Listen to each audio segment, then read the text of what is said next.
काली जेन cutter मिसी मोर आंगुरटा कटि जाइतला हेतिर medicine नेबार लगी विजयपुर के सकालू सकालू बाहरी जासी केनता बेले काली का 7 बाजी जाइतला जे आउटडोरटा बंद हो जाइतला हेतिर लगी मेडिसिनटा नहीं ने पारी थई हेले आजी का जनता भीतर के ढुकली की हेनता बाहरी भी जासी केनता बेले कामटा जल्दी हो गला तारपर लिसा मेडिकल नु मो दादार लगी टेबलेट गुटे घिनी किरी पले आसी मुई चप्पल दुकान के चप्पल सारे घिनबार लगी वर्षा मास जेहेतु आसला न एंता चप्पल मारबार कथा न तो केते बेले केनु सल्ली पड़बो जे मोली बोली भी जानी न पारो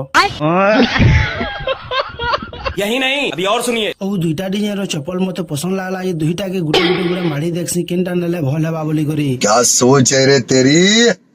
मानना पड़ेगा। चप्पल घिनी गुना सारला पर पले आसी मुई ई गैरेज निके कां करी बेला इनो मोर पावर विडर रो सामान गुटे घिनबार थिला हेले गैरेज टा खुला नहीं थे तेल बेले कॉल करी करी पचरासी सामान मिलबा कि ने मिले बोली जे सामान टा ने मिली पारे खाली सोजा बुजा करबो बेले हेबा बोलसन तार पर बहुत खुइला पर दुकान गुटे मिली जासी हेले इठाने भी सेम रिजल्ट ही बाहरसी साला ये दुख का खत्म नहीं होता बे। ई गुटे कारण लागी बोली विजयपुर के प्राय लोग पसंद न करन इनो खाबार पीबाटा के छाड़ी नेले केनसी सामान नहीं मिले और जदी केन सामान पाई भी गलो बेले सेती रेट टा एतकी कहबी तुमर घिनबार थिले भी नहीं घिनो सीधा पले आबो।